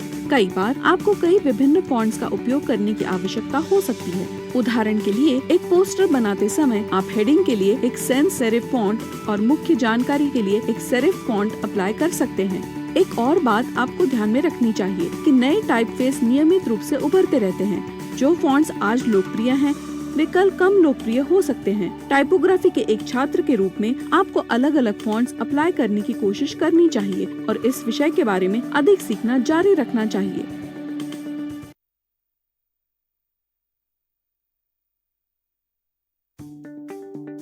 टाइप की एनाटॉमी। टाइपोग्राफिक कला के इस भाग पर एक नजर डालें। ये बहुत ही सुंदर है, लेकिन क्या आप जानते हैं कि इसे बनाने में शायद बहुत ज्यादा समय और मेहनत लगी थी? टाइपोग्राफी एक रचनात्मक कला है जिसमें सखोल विवरण पर बहुत ध्यान देने की आवश्यकता होती है। चाहे आप हाथ से या कंप्यूटर पर टाइपफेस डिजाइन बना रहे हों, आपको इस कार्य को पूरा करने में कई घंटे खर्च करने पड़ सकते हैं। संगीत या खाना पकाने की तरह अच्छी टाइपोग्राफी बनाने के लिए आपको एलिगेंस की आवश्यकता होती है। केवल जब विभिन्न एलिमेंट्स सुचारू रूप से और अच्छे से सम्मिलित होते हैं, आप एक अच्छा अंतिम उत्पादन तैयार कर सकते हैं। आज हम उन जनरल एलिमेंट्स को समझते हैं जो टाइपोग्राफिक अक्षर बनाते हैं। अपने विचार या स्टाइल के अनुसार टाइपोग्राफिक अक्षरों को डिजाइन करना एक इमारत बनाने जैसा ही है। आपको मेजरमेंट्स को डिफाइन करने और सही प्रोपोर्शन प्राप्त करने की आवश्यकता है। कैसे, देखते हैं। क्या आप उस समय को याद करते हैं जब आप किंडरगार्टन में थे और लिखना सीख रहे थे? उस समय आप संभवतः एक नोटबुक पर लिखने का अभ्यास कर रहे थे जिसमें कई लाइनें थी। टाइपोग्राफी सीखने के लिए आपको फिर से कई लाइनों पर अक्षरों को लिखने की आवश्यकता हो सकती है। टाइपोग्राफिक अक्षर डिजाइन करने के लिए इस फ्रेमवर्क पर विचार करें। ये कुछ काल्पनिक रेखाओं का प्रतिनिधित्व करता है जिसके आजू बाजू में ये अक्षर ठीक से अरेंज करने हैं। यदि आप देखें तो इस उदाहरण के अधिकांश अक्षरों को एक ही काल्पनिक रेखा पर रखा गया है। इस लाइन को बेस लाइन कहा जाता है। उसी तरह कई लोअर केस के अक्षरों के ऊपरी छोर एक्स लाइन नामक एक काल्पनिक रेखा को छूते हैं। दूसरी ओर कई अपर केस के अक्षर ऊपरी छोर कैप हाइट लाइन को छूते हैं। हालांकि कुछ लोअर केस लेटर्स जैसे कि एच और डी, जिनके ऊपरी छोर के भाग एक्स लाइन की हाइट से परे जाते हैं, कुछ टाइपफेस में ये ऊपरी छोर कैप हाइट से परे जाते हैं। यही कारण है कि इस भाग को असेंडर कहा जाता है। एक असेंडर एक डिसेंडर के ऑपोजिट होता है। ये कुछ अक्षरों के उस हिस्सों को संदर्भित करता है जो बेस लाइन से परे जाते हैं। उदाहरण के लिए वाई अक्षर एक डिसेंडर है। अपर केस के टी जैसे कुछ अक्षरों में सबसे ऊपर एक हॉरिजॉन्टल बार या पट्टी होती है। इसे आर्म कहा जाता है। कभी कभी इन आर्म में बीक नाम की एक बाजू होती है जो पंछियों की चोंच बीक की तरह दिखती है। कई अंग्रेजी अक्षरों में एक प्रमुख वर्टिकल स्ट्रोक होता है जिसे स्टेम के रूप में जाना जाता है। कुछ अक्षर जैसे कि अपर केस क्यू और लोअर केस वाई की पूंछ या अक्षर के तल में छोटे सजावटी हिस्से होते हैं।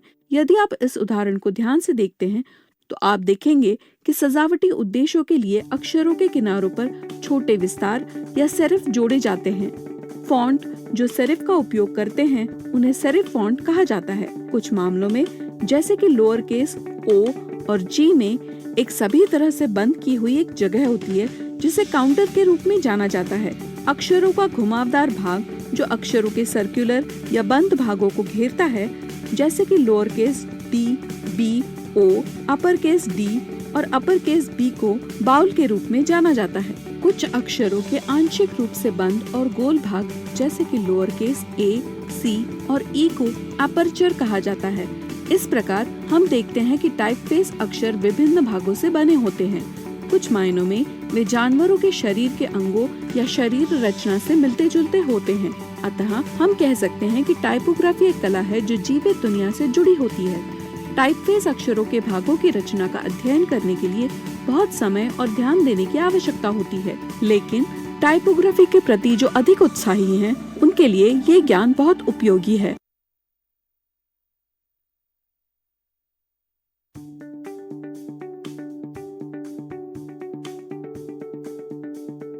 कर्निंग, ग्लिफ्स और डिंगबैट्स, इनका मतलब क्या है और हमें इनका अध्ययन क्यों करना चाहिए?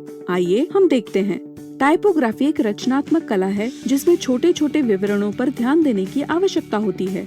विभिन्न प्रकारों के टाइपफेस के अक्षर सूक्ष्म भिन्नताओं द्वारा एक दूसरे से अलग होते हैं। सभी लाइनों और घुमावों की रचना सुचारू रूप से, सही ढंग से और खूबसूरती से करने की आवश्यकता है।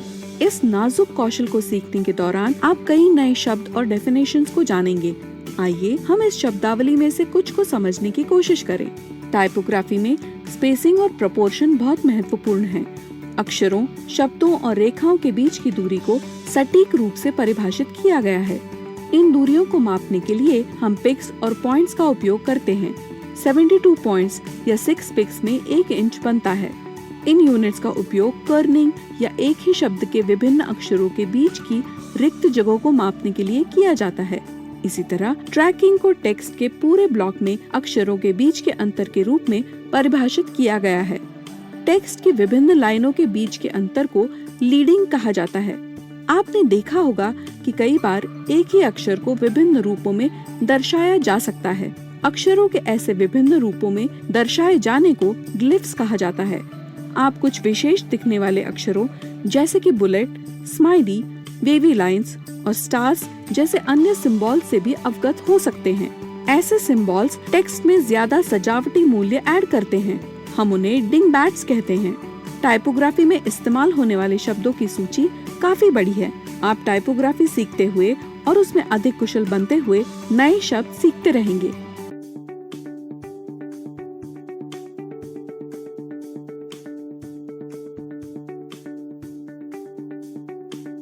इस डिजाइन के लिए कौन सी स्टाइल सही होगी? क्या मुझे टेक्स्ट के लिए 15 पॉइंट का उपयोग करना चाहिए या फिर 18 पॉइंट का?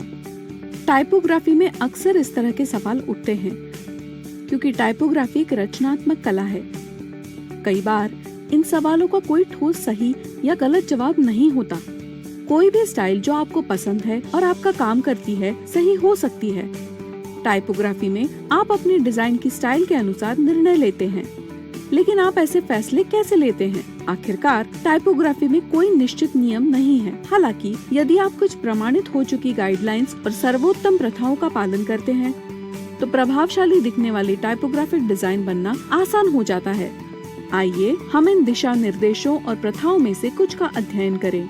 जैसा कि आप टाइपोग्राफी को एक डिजाइन प्रोजेक्ट पर अप्लाई करना चाहते हैं, आपको पहले टाइपफेसेस तय करने की आवश्यकता है। क्या आपको पुराने टाइपफेस या आधुनिक दिखने वाले टाइपफेस का उपयोग करना चाहिए?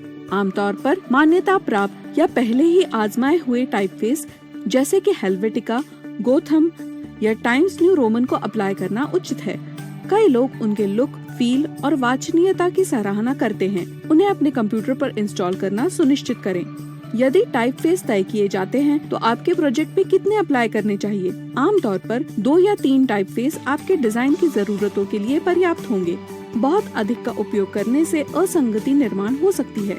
इसके अलावा समान दिखने वाले टाइपफेस को एक दूसरे के साथ निकटता में उपयोग करने से बचें। उदाहरण के लिए डिजाइन में टेक्स्ट के हेडिंग के लिए टाइम्स न्यू रोमन और बॉडी के लिए गैरामोंट का उपयोग करना एक अच्छा विचार नहीं है। इसके बजाय आप हेडिंग और बॉडी दोनों के लिए एक ही टाइपफेस का उपयोग कर सकते हैं, या आप मिनियन प्रो और सुपर ग्रोटेक्स जैसे अलग अलग दिखने वाले फॉन्ट की एक साथ जोड़ी कर सकते हैं। ये टेक्स्ट की दृश्यता और वाचनीयता को बेहतर बनाने में मदद करेगा। जैसा कि आप जानते हैं, अपर केस अक्षरों का साइज उसी के लोअर केस के अक्षरों की तुलना में बड़ा होता है। क्या इसका मतलब ये है कि सभी कैपिटल अक्षरों का उपयोग बेहतर वाचनीयता देगा? नहीं, ऐसी बात नहीं है। ये जरूरी नहीं कि सभी कैपिटल अक्षर वाचनीयता में सुधार करते हैं। इसके बजाय टाइटल या वाक्य के पहले शब्द को कैपिटल में लिखने का उपयोग करना बेहतर है। इसके अलावा सभी कैपिटल का उपयोग करना एक अच्छी प्रेजेंटेशन स्टाइल नहीं है और ऐसी धारणा बना सकता है जैसे कि आप वाचक पर चिल्ला रहे हों। और एक सवाल जो मन में आ सकता है वो है फॉन्ट साइज और फॉन्ट के वजन के बारे में। पेशेवर टाइपोग्राफर सलाह देते हैं कि हमें एक ही वाक्य में एक समान फॉन्ट आकार और वजन का उपयोग करना चाहिए। बेहतर वाचनीयता के लिए पोस्टरों के लिए न्यूनतम 10 से 12 पॉइंट के फॉन्ट साइज की सिफारिश की जाती है। अगला सवाल ये हो सकता है कि फॉन्ट के रंग को कैसे चुनें। फॉन्ट के रंग चुनते समय ऐसे रंग का उपयोग करें जो फॉन्ट और बैकग्राउंड के रंगों के बीच एक उपयुक्त कॉन्ट्रास्ट प्रदान कर सके। डार्क बैकग्राउंड पर लाइट फॉन्ट कलर और लाइट बैकग्राउंड पर डार्क फॉन्ट कलर का इस्तेमाल करना अच्छा लगता है और ज्यादा उठावदार दिखता है। इसके अलावा बॉडी टेक्स्ट के लिए ब्राइट रंगों का इस्तेमाल करने से बचें। एक और बात का ध्यान रखना जरूरी है, वो है अलाइनमेंट। अधिकांश कॉन्टेक्स्ट में लेफ्ट अलाइन टेक्स्ट अच्छी तरह से काम करता है। वेबसाइट्स के लिए जस्टिफाइड टेक्स्ट की सिफारिश नहीं की जाती है। इसके अलावा आपको विडोज और ऑर्फन्स का उपयोग करने से बचना चाहिए। ये किसी पेज या कॉलम के ऊपर या नीचे आने वाली अलग थलग लाइनें हैं। टेक्स्ट की पैराग्राफ सेटिंग्स को एडजस्ट करके विडोज और ऑर्फन्स को हटाया जा सकता है। कई बार आपको कुछ शब्दों को हाईलाइट करने की आवश्यकता पड़ सकती है। ऐसा करने के लिए आप टेक्स्ट के उस भाग को बोल्ड या इटैलिक में मार्क कर सकते हैं। अंडरलाइन करने से बचें, क्योंकि पढ़ने वाला शायद ये समझने में सक्षम ना हो कि अंडरलाइन टेक्स्ट महत्वपूर्ण है। और तो और यदि ऑनलाइन टेक्स्ट का एक भाग अंडरलाइन किया गया है तो उपयोगकर्ता शायद सोच सकता है कि ये एक क्लिक करने योग्य लिंक है। टाइपोग्राफी से संबंधित ये अच्छी इस्तेमाल पद्धतियाँ और गाइडलाइंस आपको प्रभावी और अच्छे दिखने वाले डिजाइन बनाने में मदद कर सकती है। लेकिन सवाल बाकी है, क्या आप इन नियमों को तोड़ सकते हैं? निस्संदेह आप तोड़ सकते हैं, लेकिन उसके लिए पहले आपको नियमों को अच्छी तरह से समझना चाहिए और टाइपोग्राफी में मास्टर बनना चाहिए।